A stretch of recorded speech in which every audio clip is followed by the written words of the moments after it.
Okay. So, what do you mean again by decentralization? There are two kinds of decentralization. Okay.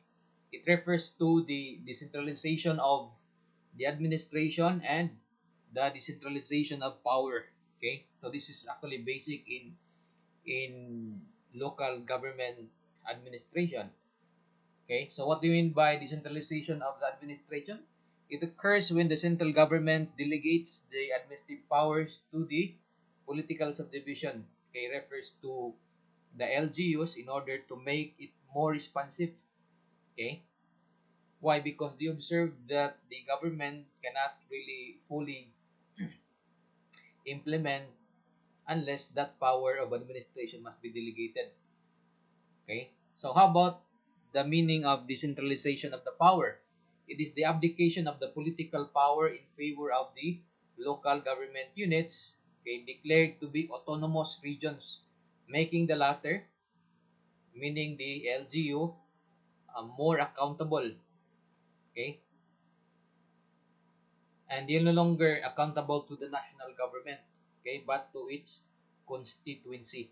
So that's the meaning of decentralization of power, which refers as well to another term, which is the devolution. Okay, so you have to memorize the meaning of this devolution.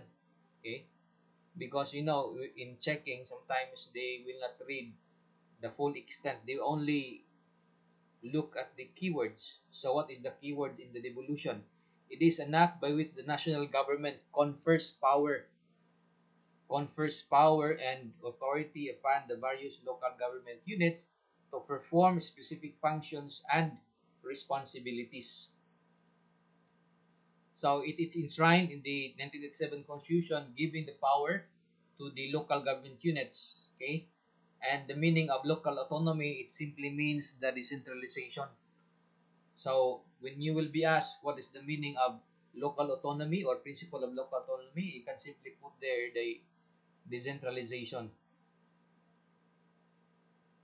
Now, another term which is also important, okay, is the distinction of supervision and power of control.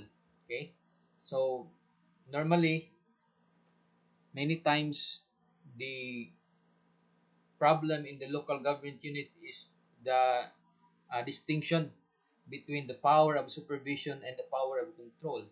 Why? Because countless times the higher local chief executive may face a complaint from the lower because the decision of the lower LGU has been modified, nullified, or set aside. Okay. Now, we have to understand the meaning of supervision, okay, and the power of control. What is supervision? As distinguished that from the power of control, when we say supervision, it's only overseeing, okay, the power of the authority of an officer to see that subordinate officers perform their duties. Whereas control, it is the power of an officer to alter, refers to the higher officer, to alter, nullify, or set aside. Those are the keywords that I want to see in your answer. Okay, power of the officer to alter, modify, nullify, or set aside what a subordinate officer has done in the performance of his duties. Okay, so basically that's the distinction, but as to other distinction, perhaps it would refer to the subordinates. Now, what happens if the subordinate fails? In supervision, the superior may take such action or step as prescribed by law to make them perform their duties. That is the meaning of supervision. Whereas in control, it means that if the subordinate fails, the superior may substitute the judgment of the latter for that of the former. Okay, the higher local chief executive, if the lower chief executive fails to perform, then he may alter, okay, or substitute his judgment. Now, in supervision, okay, the supervising officials merely see to it that the rules are followed. Okay, they do not lay down such rules, nor do they have the discretion to modify or replace them. Okay? Whereas in power of control, officers in control lay down the rules, okay, in the performance or accomplishment of the act. Now, what if the rules are not observed? In supervision, if the rules are not observed, they may order the work done or redone. Okay, that is supervision. Okay, but only to conform to such rules. Okay, they may not prescribe their own manner of execution of the act. So when I say supervision, they will compel the subordinate to officer to perform. But as to how it should be done, then it is not supervision anymore. Okay, they will just see to it that the work must be done.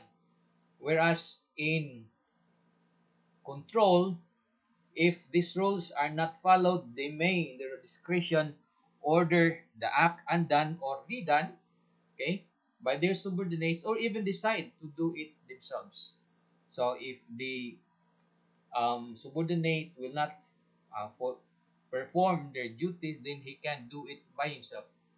So that is the importance of knowing the difference. Now, in the national government, the president has only supervision over local chief executive. He doesn't have any control.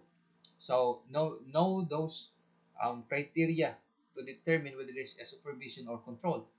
Okay. So but the hierarchy of the local chief executive has the control. Okay. So that is the thing that you should know. Okay, it's very important. In fact, what I just said comes out in the comprehensive exam. Okay, and well, some answers are in the internet. It's really difficult now to determine whether that answer is a genuine one and not copied from the internet. Okay, I've seen some of the, especially in the structure of government, they really copied it from the internet. Okay, as I can I know it because the manner of copying, it cannot be done in just few minutes of the comprehensive exam unless they are really expert in computer. Okay, because of the intricacy of the structure itself, I doubt it can be done in just an hour. Okay, and more so that in their answer, um, the black background are still noticeable, and that shows that it is coming from the internet. I know it because sometimes I also copy it from the internet and I can see the background, especially if it's a PDF and you copied it. You can't erase the background and you will notice whether it is copied or not. Now, we go into the sources of funds from the local government units. So there are three major sources of funds in the local government unit. One, we have taxes, fees, charges, which accrue exclusively for their use and disposition. Okay, so take note of that. There are three. So on number one, there are also three basic. Okay, taxes, fees, and charges.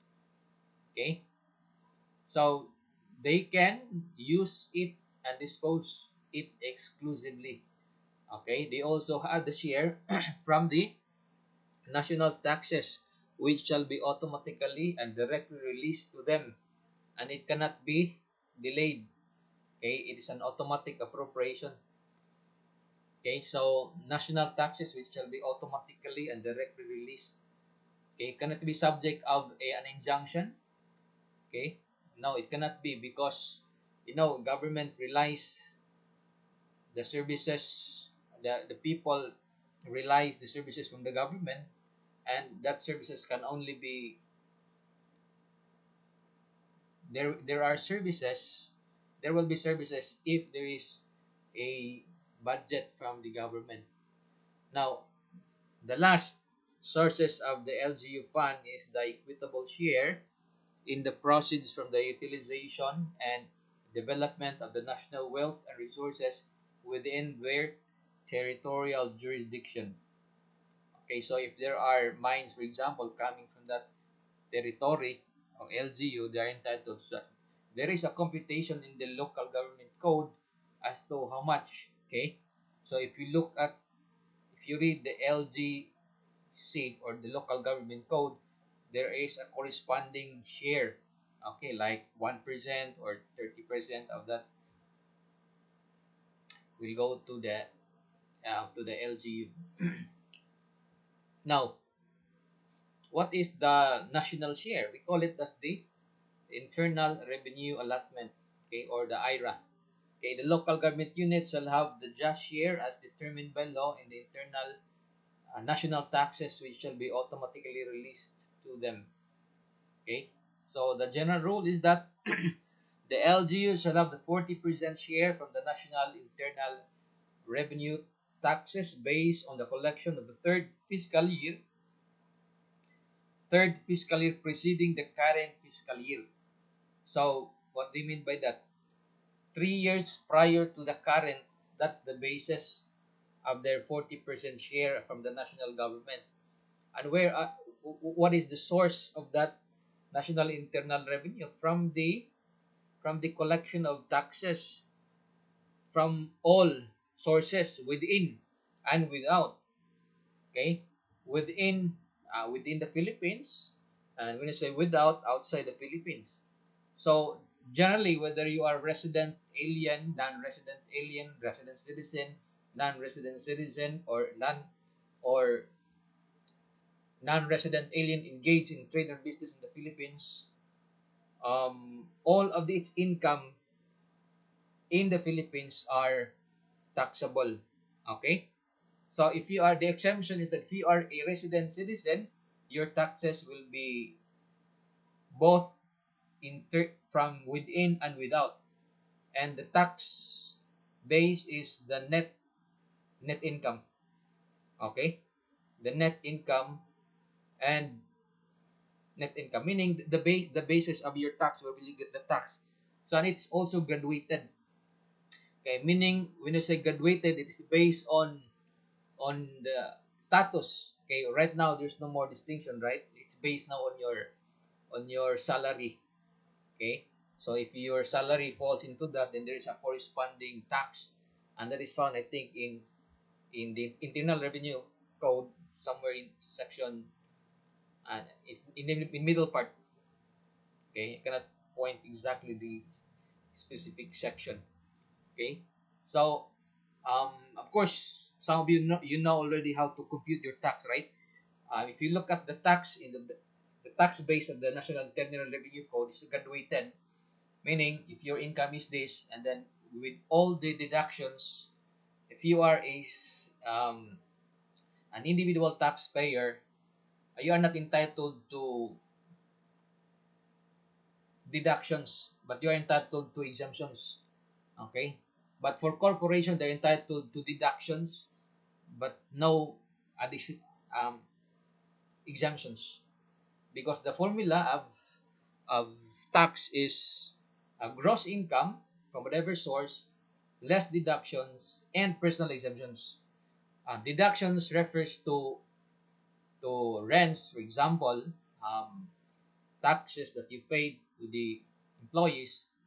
Those are deductions, but that only applies if you are a corporation. That does not apply if you are a an individual taxpayer. But taxpayer is entitled to an additional exemption if they are single, but now there's no more distinction between single, married, or headed family. In the old Internal Revenue Code, okay, prior to the train law, the RA 8284, okay, there is a distinction between married, single, or headed family. Before it's 24, then 30, 24, ano, 25, 28, 32,000, and then each child is entitled to 5,000 before, but now they are now entitled to a uniform rate plus an additional exemption of 25,000. Okay, and the maximum of children is still 4 children. So if If your income is higher than that, then there is a corresponding tax. Okay, and the exemption if your income does not reach, I think, 200,000, and then you check the NLRC in IRC if it's correct. Okay, 200,000 below, it's tax exempt. If your income is higher than that, there's a corresponding tax. Okay, meaning, um, it's difficult to explain here without an illustration, but I know you're good in imagining. This is the background so that you will understand what I'm talking about. What do you mean by taxes taken from the government? So out of that, these are the taxes that is collected by the by the Bureau of Internal Revenue, and it is automatic. Okay, because these are collected by the collecting agents, who is your um, employer. Okay, so they are the agent. Now, so if you are, that is for individual. Okay, so if you are in an individual, you are taxed within and without. Okay, based on your um, the tax base is your net income. Okay, and it is graduated. The other one, okay, that includes to both um,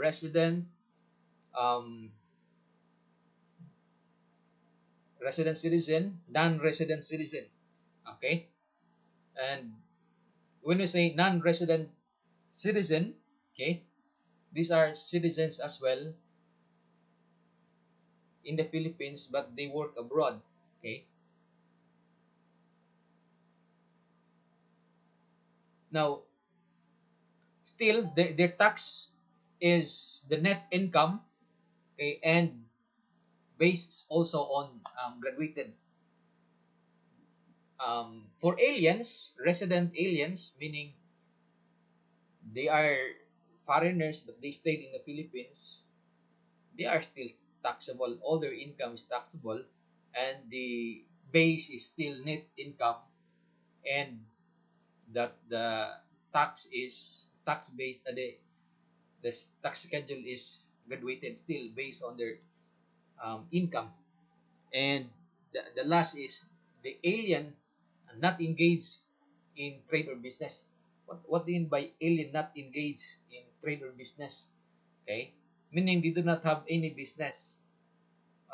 If, for example, they are here in the Philippines for a few days only. Okay, if their stay in the Philippines is not definite, meaning they will not stay here for more than 180 days. If it's more than 180 days, it is presumed that they do business.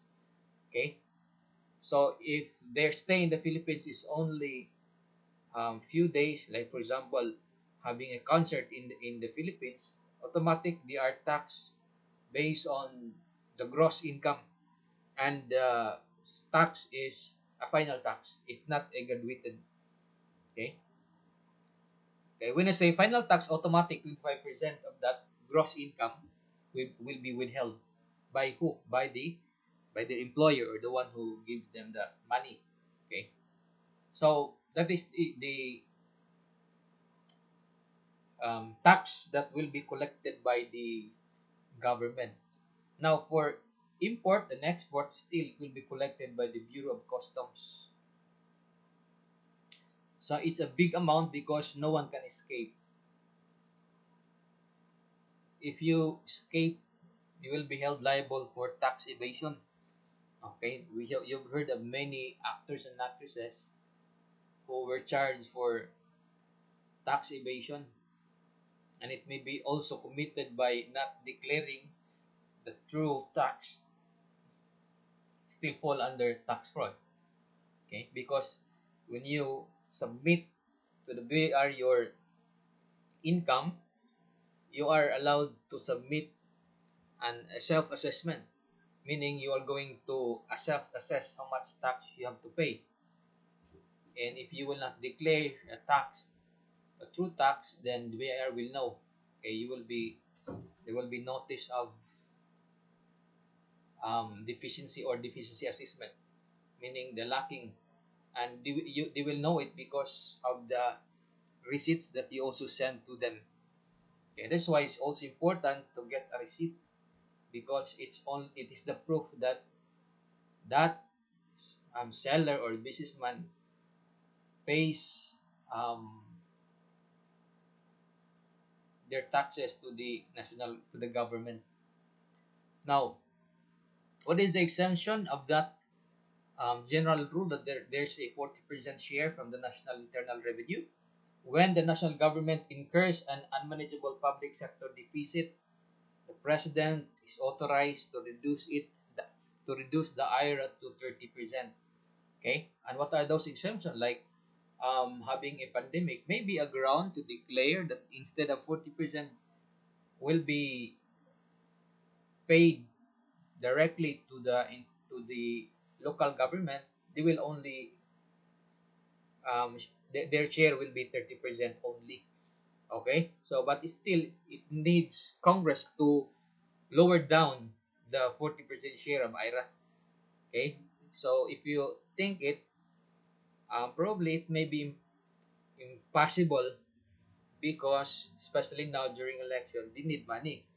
Again, the IRA probably is the reason why they will become famous. If you lower it down to 30% only, probably um, they will not win, especially if you have the contender. Okay, this time many of the local chief executive, the mayor has no opponent. Okay, so it may not be necessary to lower down, or it may be necessary to lower down the 40% or 30%. Okay, so who will reduce it? It's the president. The president is authorized to reduce the IRA to 30%. Okay, okay, but of course the president also needs data from the Bureau of Internal Revenue, from the DBM, whether that proposal of lowering down the 40% or 30% IRA is feasible. Okay, now what are the requisites that 40% will be lowered to 30%? One is that there is unmanageable public sector deficit. Okay, I don't know if you have deficit, but you know that money um, used for vaccination actually comes from the World Bank. Okay, the IMF allows us to borrow money at a very minimal interest. Okay, and that money that we borrowed actually is the money that we use in purchasing the vaccine. Then we have the recommendation from the Secretary of Finance, the internal local government, and the budget and management, the DBM. So what are these departments? Department of Finance, Department of DILG, Department of Interior and Local Government, and then Department of Budget and Management are the excuse me, three departments that will recommend to the president of the probable um, reduction from 40% to 30% IRA. And of course, in consultation with the heads of the houses of Congress, okay, and the presidents of the Liga. What do you mean by Liga? Liga ng mga barangay, or League of different LGUs, League of cities, League of municipalities. So, can you imagine they have no mayors, but still they have the group of mayors. Okay, then of all the cities, there's also a league. Okay, so what's the purpose of that league? They protect themselves. Okay, they protect their group, like increasing the LGU municipality into city. The League of Cities will always oppose. Why? Because their share, okay, in the IRA will be reduced. And they do not want that.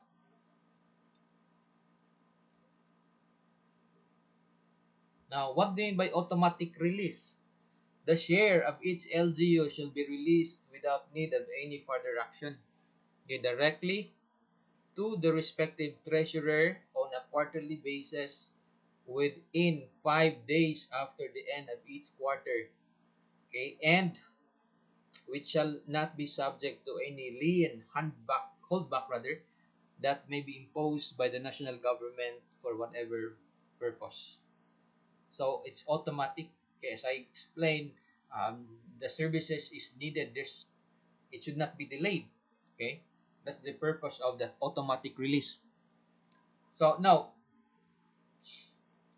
so the withholding of 10% of the LGU's IRA, okay, pending the assessment on the evaluation of the development budget coordinating committee of the emerging fiscal situation is invalid, okay, and unconstitutional. It simply means that any act, okay, or even administrative order issued by other agency to hold, okay, to get the 10% is unconstitutional. Okay, meaning no one should touch that budget. No one should even prevent it from disbursing. It's automatic release. Okay. The temporary nature of the retention by the national government does not matter. Any retention is prohibited. Okay. So no one will prevent it from releasing. Under the Section 6 of Article 10, the Constitution, only a just share of the local government units is qualified by the words as determined by law and not the release thereof. Okay? So no one can prevent the release of that IRA.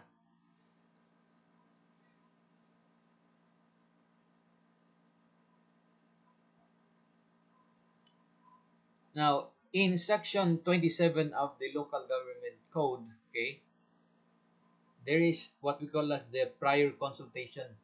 No project, okay, so take note of this because I observe most of the acts of the LGU is actually contrary to the local government code. And what one of which is this one: no project or program shall be implemented by the government authorities unless the consultation in section 2c thereof are complied with and prior approval of the sanggunian concerned is obtained. So what does it mean? There should be no project or even a program of the LGU without consultation. Okay? So there must be a consultation to the people. Okay? And there must also be an approval by the sanggunian concerned. You can just simply make a project or program out of your own imagination. You have to also consult, okay, the people if they like or if it's appropriate. Okay? Otherwise, you will be making a project without use. Okay? And it's a waste of money. So it's if there's no use, then the money is allotted, you will be held liable. Okay? Particularly, especially if there's no approval by the sanggunian. Okay? So take note of that. Okay? It may be a basis of your complaint later on to your local chief executive. Okay? A project without consultation, right? Now, in section 27 of the code as well, should be read in conjunction with 26 hereof. Thus, the projects and programs mentioned in section 27 should be interpreted to mean projects and programs whose effects are among those enumerated in section 26 and 27. What is that? Okay, one is that it may cause pollution. Okay, so if the project will affect pollution, then there must be again consultation, and the other one, what's the other requisite? Approval by the sanggunian. Okay, so another. So take note of this enumeration because if it does not affect this enumeration, then it may be done without consultation or approval of the sanggunian concerned. Another may bring about climate change. So basically, these are about environment. And then third, may cause the depletion of non-renewable resources. The fourth may result in loss of cropland, okay, rangeland or forest cover. Fifth, may eradicate certain animal or plant species. Now, there are projects, okay, I remember before there was a project from, it comes from an agricultural community. I don't know if you know Kohol, okay, but it was brought by somebody who comes or was educated by a certain school, agricultural school. They bought it there, thinking all the while it's just like a pet and people will eat it. Okay, so he bought it, he put it, and in the, it's like a fish pond. At first, it eats only kangkong. Okay, but when the flood came, it is overspilled, and then the kohol went to the rice field. Since there's no more kangkong, then it eats now the rice. It became a pandemic. Okay, and until now, it was not, it cannot be solved anymore. Okay, so another also, um, the BB talong. I don't know if you've heard of that BB talong. It's a genetically modified GMO. What's the meaning of O? Organism? Yeah, genetically modified or GMO, and it really makes a different variety. It becomes a plant bigger compared to without genetically improved species. But then the court, it was held, it was actually, it reached in the Supreme Court where it was nullified. Until now, we do not have baby talong or a different variety except the one that you eat, the corn. Okay, it's a genetically modified, but I don't know what happened. It's an exemption, where it was not in the case, but the specific case was that of talong. And because it was asked if the scientist is aware of its effect, okay, but when the scientist cannot answer it of its effect, that it may actually destroy the environment, well, it was not allowed. Okay, and that's also the reason why some of the species are not even allowed to be transported. Like if you come from Guimaras, you're not allowed to bring any mango going to Guimaras. But if you come from Guimaras going out, you can bring the mango from Guimaras. Well, the reason is that it you might contaminate the mango there, and it becomes a problem, and you cannot solve it. Similar to going to Leyte, you are not allowed to bring any coconut. Okay, if they know, if they notice that you bring a coconut, it will be withheld, and of course you will not be fined, but you're not allowed to bring it anymore. Okay, because you might bring an insects, and it will destroy the kind of the coconut species there. Okay, as well as also different bananas. And you will notice that when you go to other province, they post there the different species that are prohibited from bringing. Okay, and that's also the reason why we have the quarantine um, measures of plants and animals before going to other provinces. So another is that other projects or programs that may call for eviction of a particular group of people residing in locality where this will be implemented. Okay, so why? Because that violates the right of citizens to travel. Okay, otherwise people may be held. The chief executive may be held liable for what crime? Expulsion. Is it a crime? Yes, it's a crime. Okay, citing the case of a mayor of Lukban, he gathered all the prostitutes there and bring it back to Davao. Okay, did he commit any crime? Yes. Why? Because that is an expulsion. The people has the right to travel. Okay, and they also have the right to choose wherever they want to live. We call it that as the liberty of abode.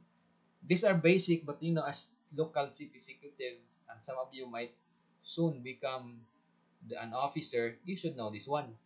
Okay, should know these basic rights of which are enshrined in the constitution, the right to travel. Okay, right now I keep on traveling, and I always insist that it is the only national government who can limit, and the LGU should should abide by the ITF being a national agency that will in charge of preventing or fighting this pandemic. Okay, but sometimes they have a confusing rules. Okay, when the president said if you are vaccinated, you can go somewhere else, but its LG also prevents people from going to their places, so that may be a cause of conflict. So who should be obeyed, the IETF, the national, or the local? Okay, now, so as to Subic Special Economic Zone, there are zones actually declared to be special. Okay, although they are in the Philippines, but these are treated as still outside the Philippines. Okay, meaning even if there are importation or going to that place may not be taxed similar to an individual citizen tax. Okay, why is it so? Because we notice that this um, special economic zone contributes to the economy, especially if they hire workers in the Philippines. Okay, so they are their tax is different, special tax actually.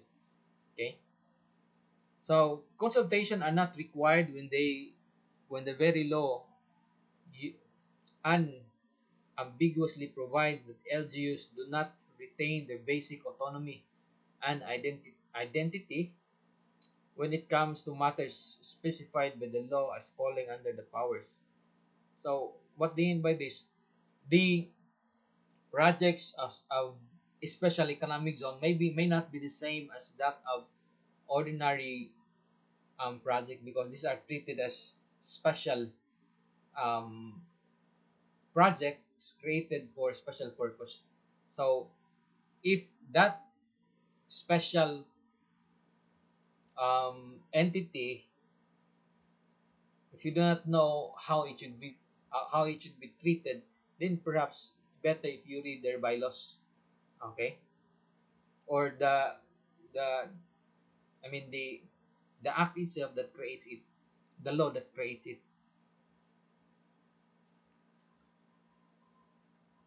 Now, again, if there is a conflict between what should prevail, it should always be in favor of the principle of local autonomy. In the interpretation of the provisions of this code, the following rules shall apply. Any provision on the power of the local government unit shall be liberally interpreted in favor, and in case of doubt, any question thereof can be resolved in favor of the local government units in the principle of devolution of powers.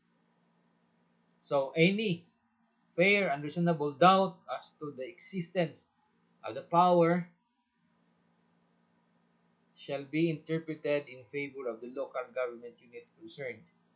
So I discussed that one already.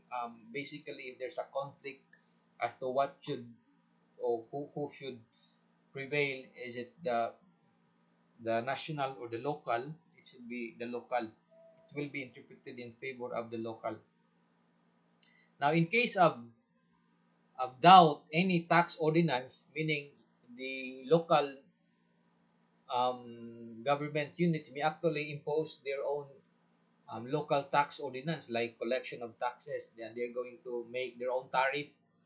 Okay, so shall be construed strictly against the local government unit enacting it. Okay, and liberal in favor of the taxpayer.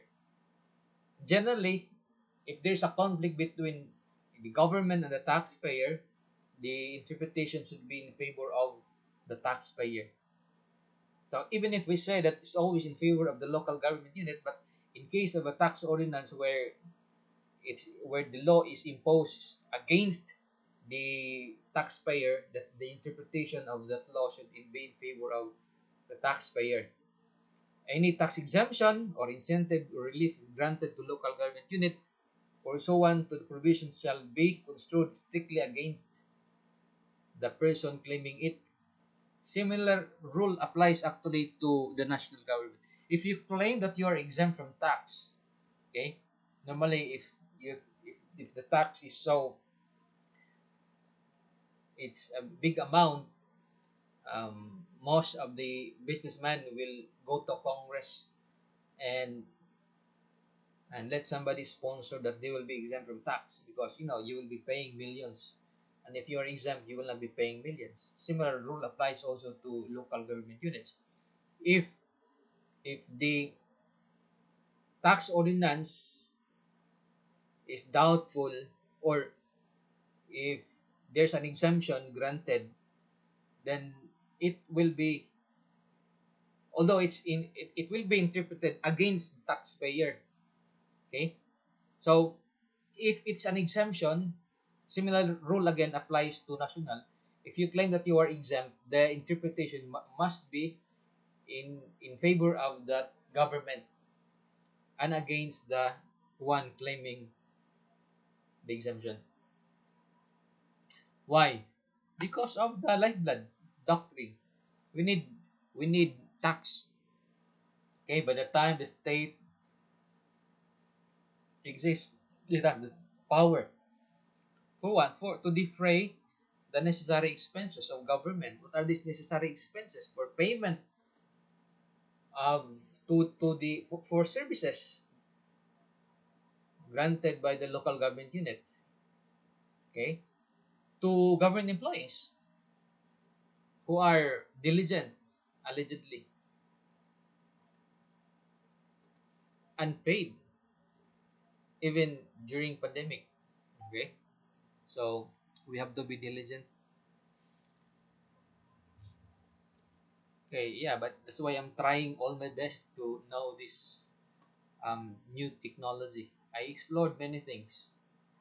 Okay, I might upload this one. I am recording this, and so I took me a minute to prepare this one. I'm recording this. I'm going to upload this in YouTube.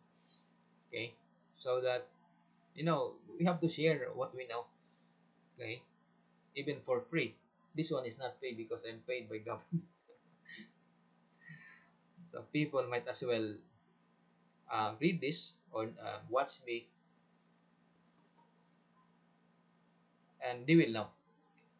Now, rise and obligation existing in date and effectivity of the code arising out of the contracts or any other source of presentation involving local government units shall be governed by the original terms and conditions of the said contract or law in force at the time of such rights were vested. Well, it's actually based on the Constitution. What is that? Constitution, constitutional basis. No law shall be passed impairing the obligation of a contract. Okay? So what can you expect? I was expecting then that probably there may be a condonation, or the government might as well not impose the collection of um, the obligation, like payment to the pag-ibig. But I think in if you only know the law, it may be impossible. Maybe a grant of condonation can be done, but if you look at it strictly, government cannot pass a law impairing the obligation of a contract. If there is already a contract, the Constitution says that there should be no law to impair the obligation. Since it is our obligation existing at the time before pandemic, then there should be no law preventing us from not fulfilling the obligation, because that violates the Constitution. And what is that? No law shall be passed impairing the obligation of a contract. Okay? So, if it is a contract, that is a law binding between parties. And there should be no law that will impair it. No law shall be passed just to save other party, so that he will not be obliged to fulfill his obligation based on the contract. That cannot be done. So we should not expect that government will probably extend or will not collect our obligation to pag-ibig during pandemic. Okay, or even if there are many who lost their job, but still it's against the law. The government not will prevent one party from fulfilling his obligation in the contract. Okay, so we are still bound by that obligation.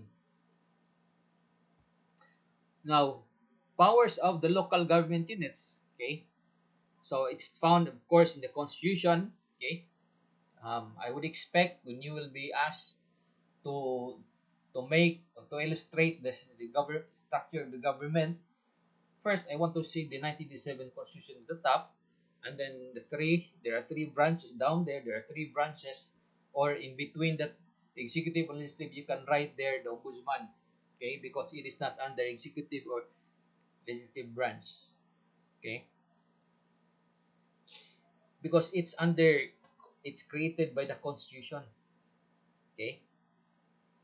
And now we have the under the executive, okay. Of course, we have the different secretary in all the departments, and then the LGU down. You can even include up to barangay, okay. And in the legislative, there are other committees. These are called or legislators, okay. Even you can include up to barangay legislator. Now, and then we have the local government code and then charter of the LGU. Now, what do you mean by charter of the LGU? There are LGU that is created not by the law, not by the constitution itself, but by a special charter.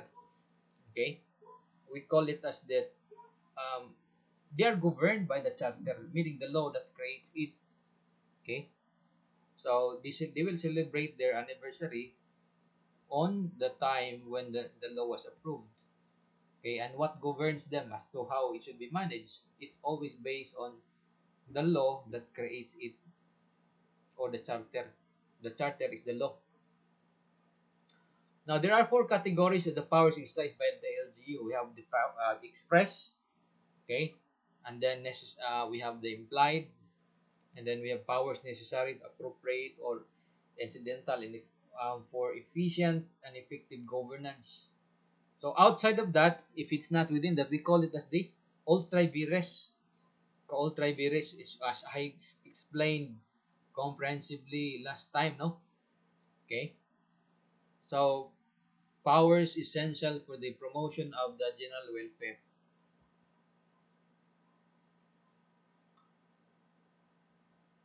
So basically, it's always been intended for the general welfare clause. And what does it mean by general welfare clause? The police power of the municipal corporation extends to all great public needs and includes all legislation and functions of the municipal government. The drift is towards the social welfare legislation geared towards state policies to provide adequate social services, okay, the promotion of general welfare and social justice. And what do you mean by social justice? If you note, these are intended now for the benefit of the less privileged. Okay. Now, why is it so? This is just my observation. Right now, I don't know if you will disagree with me. You're entitled to your opinion, but as I observed, there is really injustice, and I think they should the less privileged should be treated well. Why? Because they may not be interested in politics. That's why they become poor. Okay, those who are rich normally are those who are in politics. Those who really want to become rich. Okay, and the way of becoming rich, I think, is joining the politics. Why? There is security of tenure, and there is salary that they're going to receive, and it's not just um, an amount; it's a big amount. And that now, every year they had a salary increase. Okay, so that's why during election, in many articles I wrote, and only few who read, I keep on saying that it's not a good election in our country. I don't know if this administration now can solve that problem where, as I said, it's the most exciting event in our history, that is always every 3 years, and that is the election day. It's the most exciting. Why? People might even kill each other, or friends turns into enemies, enemies into friends, just for politics. Is it not exciting? Well, that's very exciting. Okay, so I don't want to cast my vote anymore. But it's an criminal offense if you will not cast your vote. But seeing this one, you might become um, passive, mediocre into in politics. Okay, I challenge the administration now if he can eradicate this vote buying. Well and good. Perhaps it would be and there is no really a specific formula in solving this problem in election. No? Maybe copying it from other country like Australia.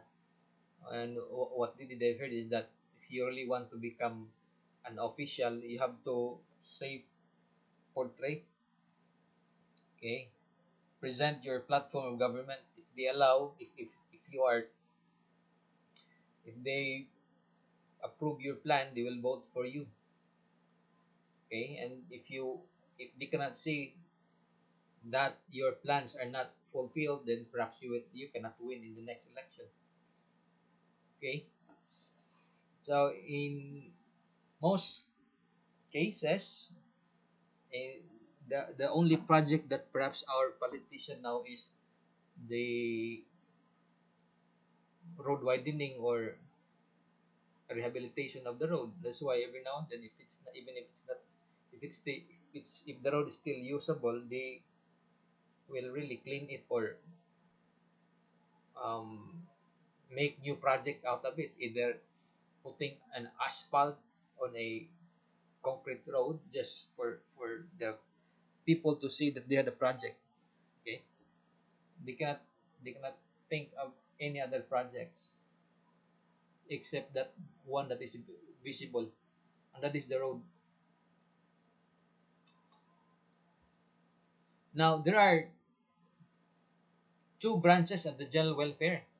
Okay, the general legislative power authorizes the municipal council to enact an ordinance and make regulation, cannot repugnant to law, and may be necessary to carry out into effect and discharge the powers and duties conferred upon it by law. And the other one is the police power proper. So the one is vested in legislature to make an ordinance. Okay. And then the other one, in the exercise of the police power, authorizes the municipality to enact an ordinance as may be proper and necessary for the health and safety, prosperity, morals, peace, good order, comfort, and convenience of the municipality and its inhabitants, and for the protection of their property.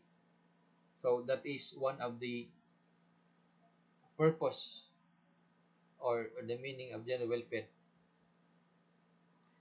What are the limitations of the general welfare clause? Cannot be used to justify an act not authorized by law. It's always in accordance with law, of course. And exercise must pass the test of valid ordinance. Okay. And what are those tests of valid ordinance? We have the enact within the, of course, within their powers. Otherwise, it may fall under um, ultra vires. So you should know that. In fact, it's also discussed last time. How about in the exercise of eminent domain? We're done discussing that one already.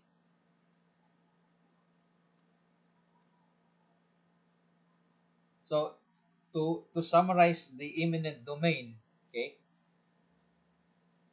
it's a taking of private property for public use, right? as distinguished that from the police power where the owner may not be paid, but in the exercise of its power of eminent domain is one of the um, power of the LGU, okay, as taken from the national power or national inherent powers, they can, the LGU may take private property for public use. Okay, so there must be again ordinance,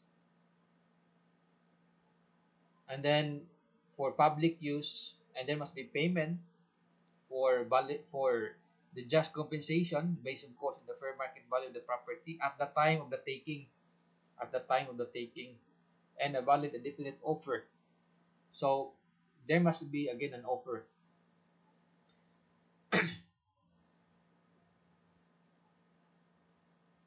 So who has the jurisdiction to take the property for public use? It is the RTC. We call it as the, what they call that, process expropriation. Okay. What do you mean by valid and definite offer? Before that, the LGU will take the property. The offer must be complete, okay, indicating with a sufficient clearness the kind of contract intended and a definitely stating the essential conditions of the proposed contract. An offer would require, among other things, a clear certainty on both the object and the cost of consideration of the envisioned contract. Okay? So, again, that property now will become public property. Okay? So, it will now be owned by the government.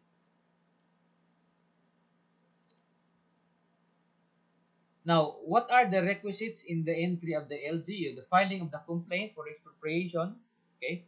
And then a deposit of pilagay deposit. How much is the deposit before the LGU can take that property?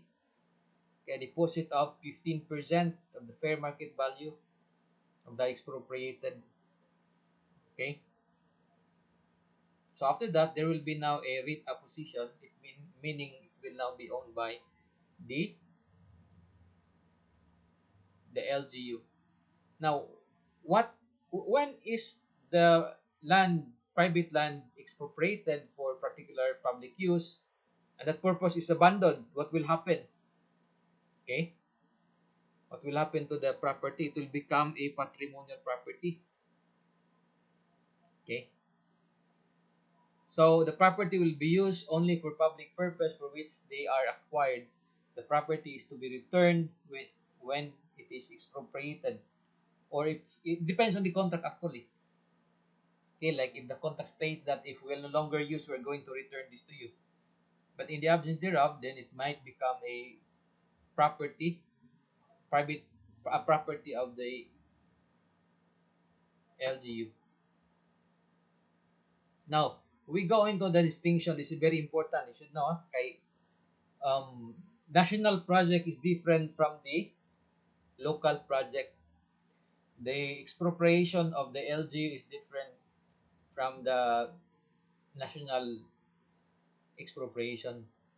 Now, the the national government exercise an inherent power, okay? But the LGU's right to take private property for public use is only a delegated power based, of course, from the national government's power of inherent power. Okay, meaning it's not purely part of the inherent power.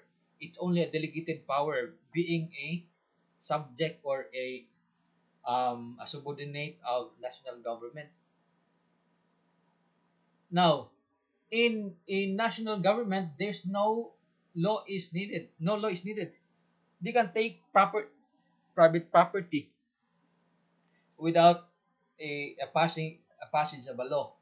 Okay, that is the thing that we should understand. They can take the private property. Of course, you observe this one when they had a project in sa DILG like road widening or development of the road. There's no need of a law. Okay, whereas in the LGU unit, or the local government unit, it requires an ordinance, right? Not merely a resolution. Now, in the payment, as distinguished from the power of the eminent domain, the fair market value is determined at the time of the filing. But in the LGU, what did they say? It is determined at the time of the taking. Okay? So, if you file it, but you did not take it because it will take time um, resolving the issue in court, then the amount is only determined upon taking. That's for LGU. But for the national government, the fair market value is determined at the time of filing of the case for expropriation. Okay? Or it could be at the time of taking the property, whichever comes first. Okay? But in local government unit, it's very definite. You should know this distinction because it's very important. Huh? You may be a victim of this because you may have properties and it will be taken by the LGU, or it may be taken by the national government, and you should know what are the distinctions. Okay, so the payment that you will receive would determine is based on whether that project comes from the LGU or from the national government. So in the national government, it will be at the time of the taking or at the time of the filing, whichever comes first. Now, as to the amount, as to the amount, the assessed value of the property, okay, required to be deposited in order to make the position. And who determines that? It's the assessor. Okay, the assessed value of the property required to be deposited. Okay, so for the national government, it's the assessed value. Okay, and what do you mean by assessed value? The assessed value is the value that appears in the title or in the tax declaration, rather in the tax declaration, and normally these are less. That's why if you had a property, it's not good if you put there that this amount is only um, a few thousands, so that you will be paying less tax. The problem is that if there is a project of national government, because the determination of the value of the property is based on the assessed value, kung pila. Okay, tanaw mo na, the assessor will determine its amount is also based on what you declare. So, kung gamay ra, then you will only be paid less. So that's the consequence. Whereas in the if it is a local project, the LGU, automatic 15% based on the fair market value. Okay, the fair market value normally are value of other properties adjacent to your property, and this is maybe higher than assessed value, required to be deposited in order to take the immediate position. That's for the LGU. So again, assessed value if it's a national government, but for local government, it's the fair market value of 15% to be deposited at the time of taking or position. What do you position? By the time you want that property to administer it, that you are now the owner, then the the amount that you have to pay prior to that is 15%. And then no formal and definite offer required. Okay? No formal and definite offer required. Whereas that's for national government. You may not be paid. Okay? They're not going to offer, I'm going to buy this one. No, no. It's automatic if it's national government. But if it's a local, then a formal and definite offer is required. Now, I explained this one because there's a project and in the one of the local government units, and then most of those who are in the who won in the election are not so knowledgeable, so they are just elementary, and they always pattern their project based on what they saw in the national. Okay, like road widening. They say this is how to do it. Okay, but that's wrong. Why? Because local government units has a different procedure from the national. Okay, and they're so eager, this is owned by government. Okay, that's wrong. They have to offer first. You cannot take private property, and I always say you cannot take private property for public use without just compensation. It's in the law. Okay, I even say you read it. You read your constitution. No private property shall be taken for public use without just compensation. But I didn't cite that this is the difference. Now I always say that there is a difference between national and local. In national, you can take it right away, but in local, there is a proceeding. Okay, and you are not national. You are only local. So if you know this one, it's an advantage on your part. And you know this may be an issue to some of the local chief executive who didn't follow this one. Okay, um, probably if you can say this with authority, okay, and you say this is what I learned in Master of Public Administration, Master of Arts, in Public Administration Cebu Normal, okay, you have to pay first. The national government has a different procedure in the exercise of the eminent domain. You need an ordinance. In the national, there's no need. Do not follow them. You are not a national. Your power is only delegated, whereas in national, it's inherent. Okay? In local, you need a formal and definite offer that you're going to take. But in national, you don't need. Since this is local, you are required to file a formal offer of you're going to if you take my property. Okay, so that's the difference. Is it important? Very important. Will it be asked in the final? Probably, because it's important. Socialized housing, okay, so they have now different names, no? They have now a different title. Before it's SLURB, okay, now they have a different name. Under that, Urban Development and Housing Act 7279, the under the Urban Development and Housing Act, expropriation by the LGU for the purpose of urban land reform and socialized housing shall occur only as the last resort. It must be shown by the LGU that other methods of acquisition like community mortgage, land swapping, have been exhausted. Okay, so if there are projects, it must by the socialized housing must be only the last resort.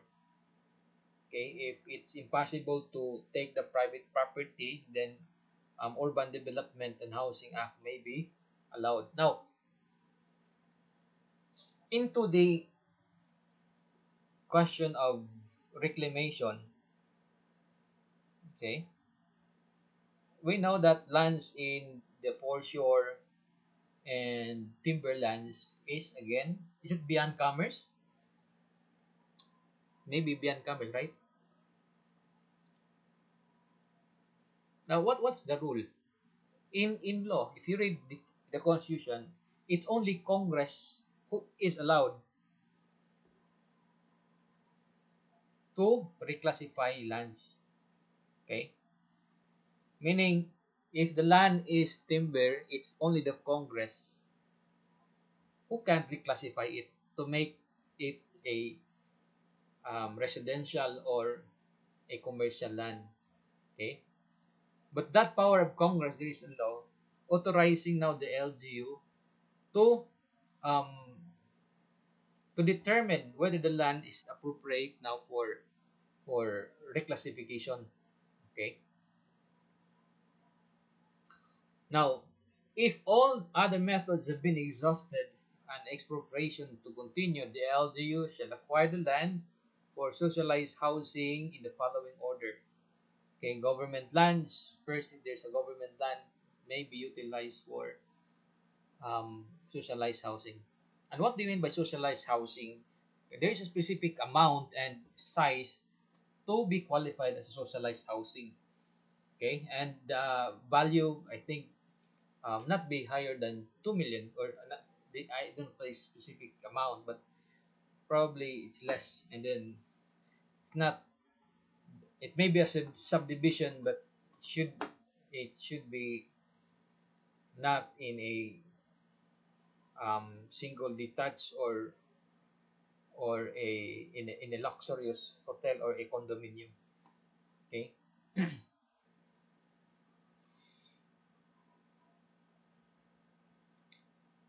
Now, unregistered and abandoned land. So this may be the priority lands within the area of priority development, and unacquired bliss. Okay. I don't know if you know about bliss. It is the project before of Ferdinand Marcos, where they develop certain land. It's a community. We call it as bliss. And the other one is, it the last resort may be used for, they may take private property as a last resort.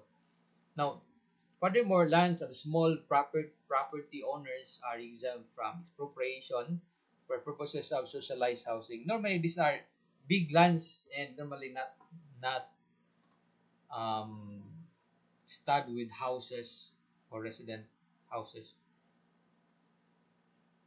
because it's intended for, it's not actually for earning money, but to help residents of that place to have their own houses.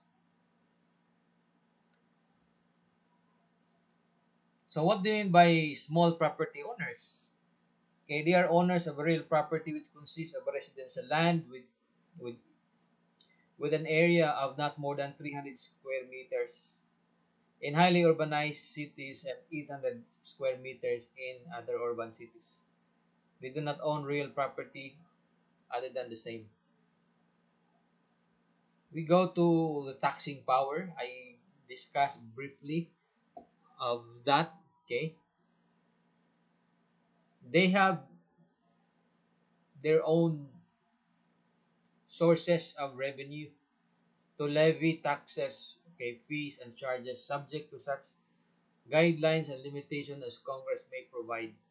If there is no provision of Congress, then they can set, okay, laws that will make them to earn. Okay, so of course they can pass a tax ordinance on properties found in the area. Fees and other charges shall accrue, okay, exclusively to the local government.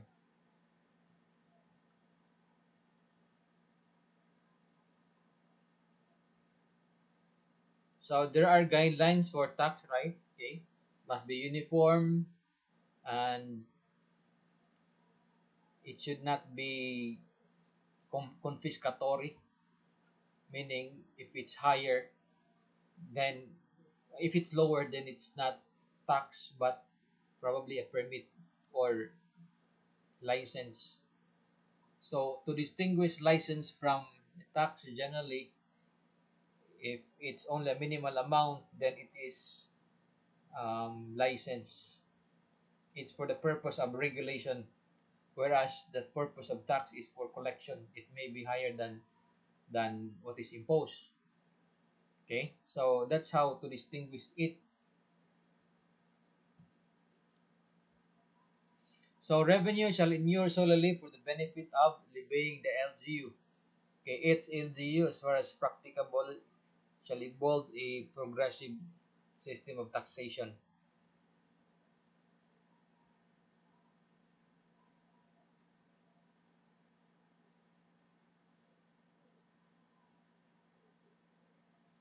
So what are the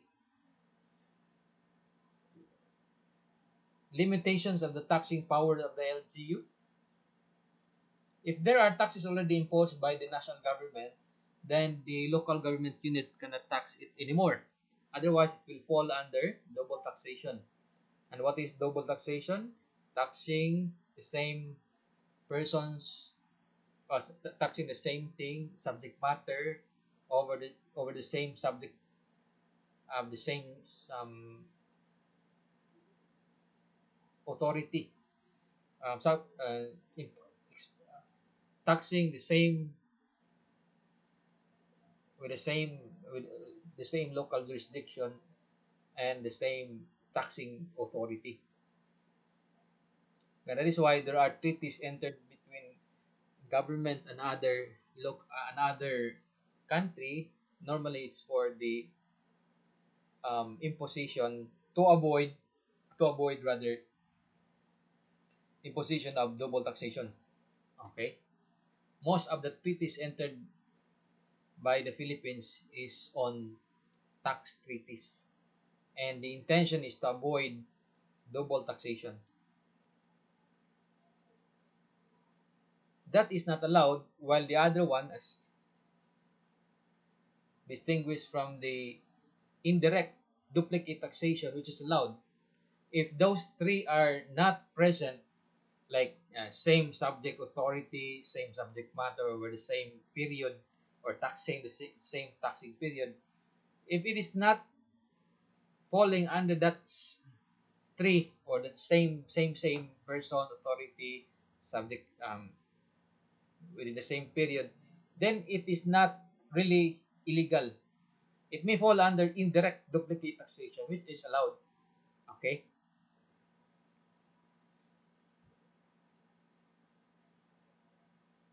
Now, an instrumentality of the state or national government is exempt from local taxation. Why is it so? Why is it that instrumentality of the state or the national government is exempt from local taxation? Well, basically, it's like putting the money from in your right hand and transfer it to another hand. Okay, and it's just the same person. So you are just circumventing the money, okay, putting it in one hand, transfer it to another hand. Hence, in the case of Manila International Airport being such an instrumentality and not being a GOCC is exempt from local taxation. Okay.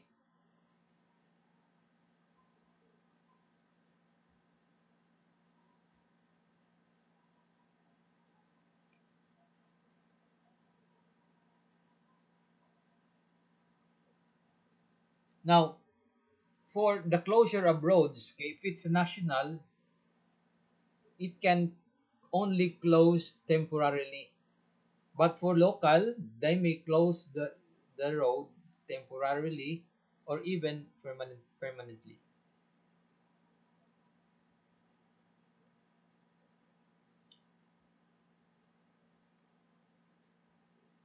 Now we go to the legislative power. Okay? So I already discussed this one as to who will administer and preside in the making of the ordinance. Okay? So there are two-pronged test for an ordinance to be considered as a valid exercise of police power.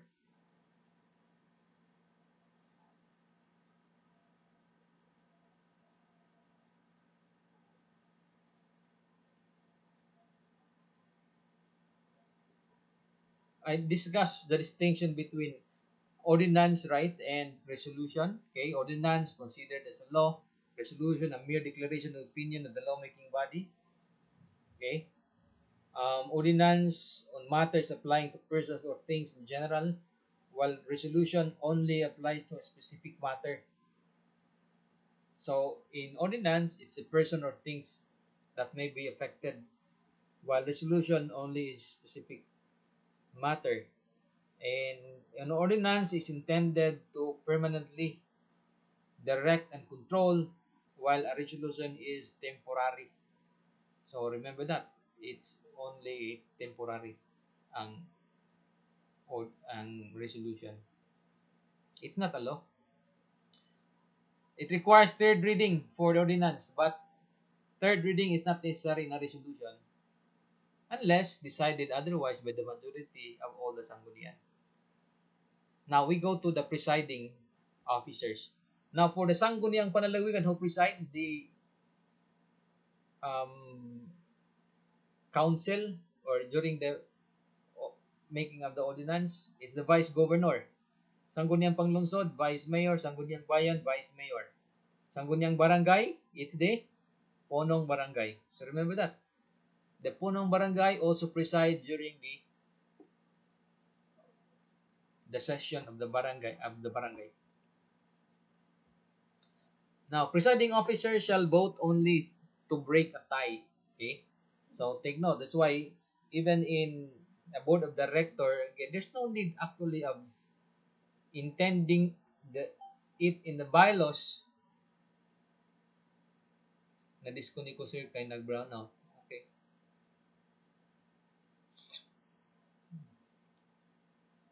Santa.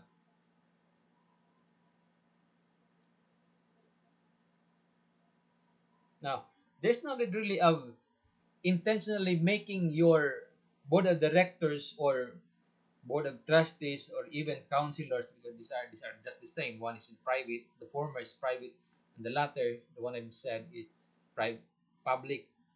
Okay, public corporation like the one we're talking, the LGU. Okay, where there's actually a law that specific that's has a specific number of board of councilors or sanggunian. Okay, but in other corporations, it actually based on their constitution and bylaws, and they had a misconception that for it not to obtain a deadlock or stalemate, their board of directors must be in odd numbers. Again, it's wrong. Why?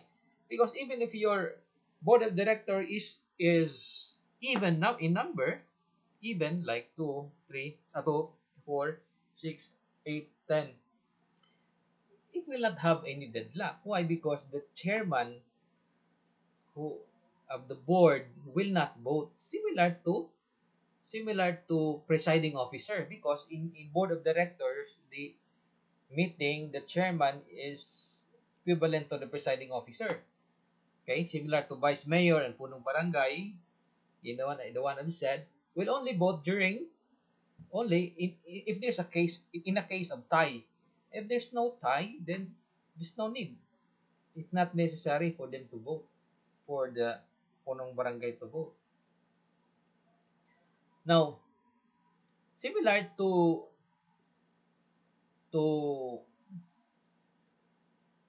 board of directors, let's say there are 8 board of directors, including the chairman.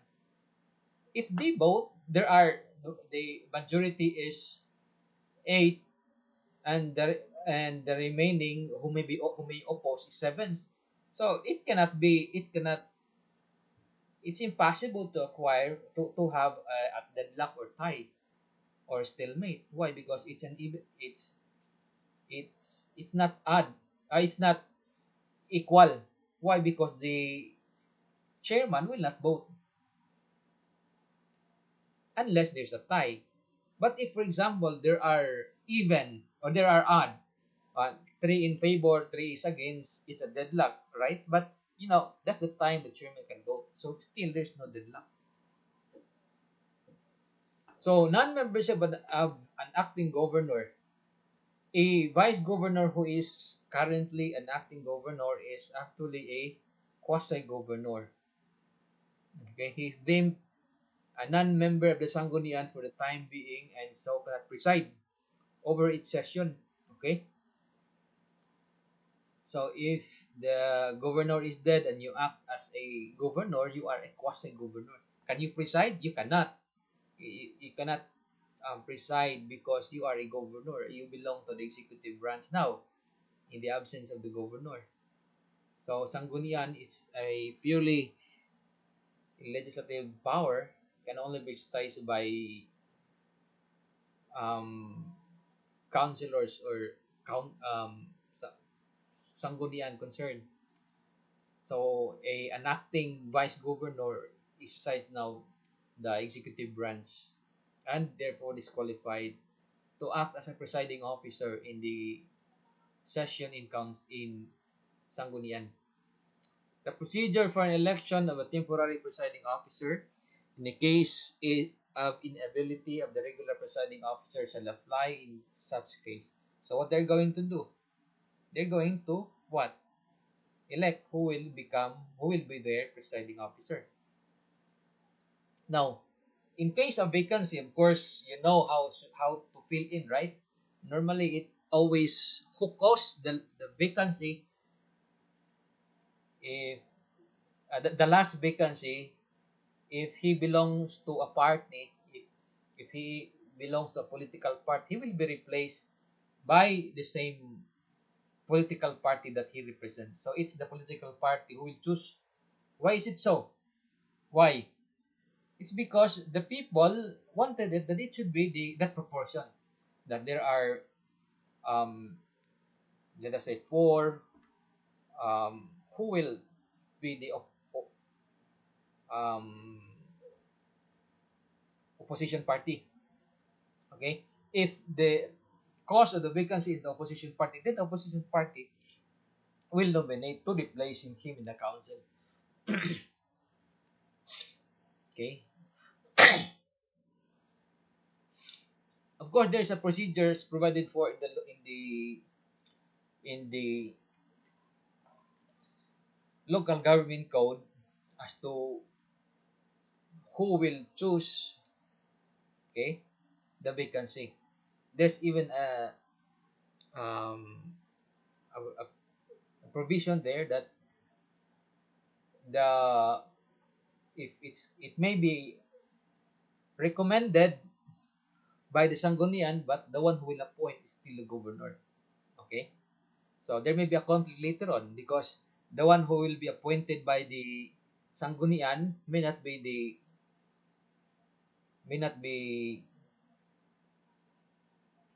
the one chosen by, or the one appointed by the governor may not be recommended by the Sangguniang. Okay, so there may be conflict. So, internal rules of procedure. On the first regular session, the following the election of its members and within 90 days thereafter, the Sangguniang shall adopt and update its existing rules and procedure. But normally, it's not provided by the Department of Interior and Local Government. You have a branch actually, the Local Government Department, okay, who will be in charge in orienting these people, or in fact, they may craft their own rules because those who may be elected are not really that talented or educated. So they may not know these rules. Okay, but they are the people chosen. They are the representative chosen by the people, so we have to respect them. Okay. Now, still in Section 50 of the Local Government Code, does not mandate that no other business may be transacted on the first regular session. So I discussed briefly the parliamentary procedure that will be followed in presiding the meeting.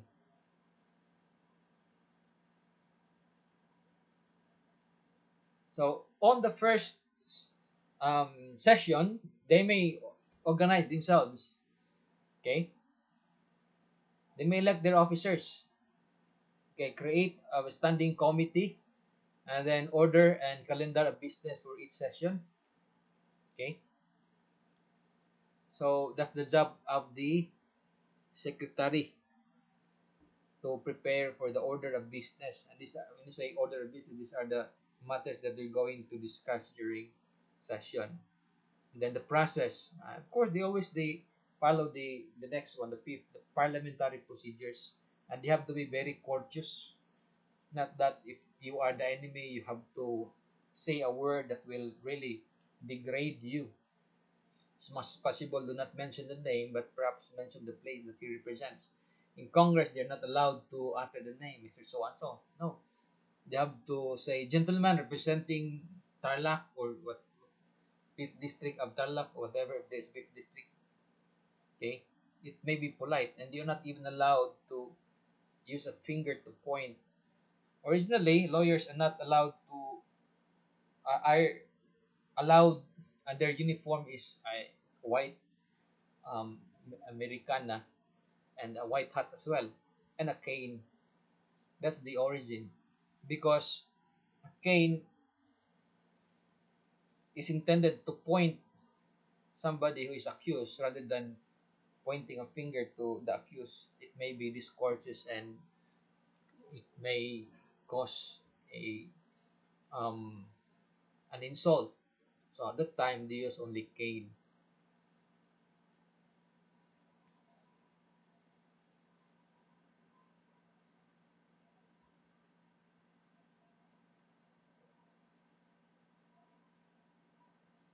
Now, what happens if there is a quorum? No quorum. When there is no quorum, the presiding officer may declare a recess until such time that the quorum is constituted, or a majority of the members present may also adjourn from day to day and may compel the attendance of the member absent without justifiable cause by designating a member of the Sangguniang to arrest the absent member and present him at the session. Can you imagine if you keep on absenting, you are not attending a session, and people voted for you that so that you will really attend or make a law and perhaps object if the law is not it's not good for the people. If you keep on absenting, well, the presiding officer may order your arrest. But did they do that? No, they will not unless if you belong to the opposing party. But never in history have heard of somebody who was arrested because he is not attending the session. But they can do so. Okay. So, but if there's no quorum, okay, again the quorum is the majority, 50% plus one of the Sangguniang concerned. If there is no quorum, they can order again recess. Otherwise, all the transaction is invalid.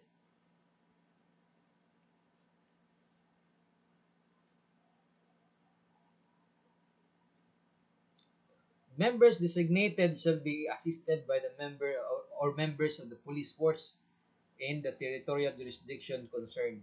Okay? If there's still no quorum, no business shall be transacted. The presiding officer, upon proper motion duly approved by the Sangguniang members present, shall then declare the session adjourned for lack of quorum. Okay? What if at the time, at the inception of the meeting, there is still a quorum, but later on, they left. During the session, there are only few. It's there a quorum. Now by quorum, still there's a quorum. Okay, because what determines the quorum is at the time when the secretary um, or the secretary of the barangay or the sub-council concerned states that there is indeed a quorum, regardless of whether they left or not. As long as there was a quorum at the time at the inception, there is a quorum and they can transact their business and it's valid. What happens to their vote if they are not around? They didn't cast their vote. It's abstain. It's abstain.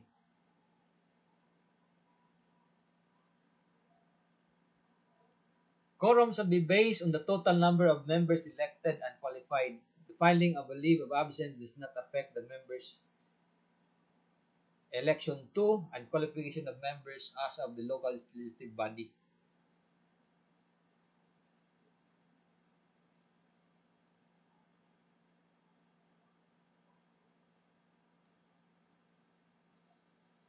Okay, so I'll end for now. I'll give you a question to prove that you are around.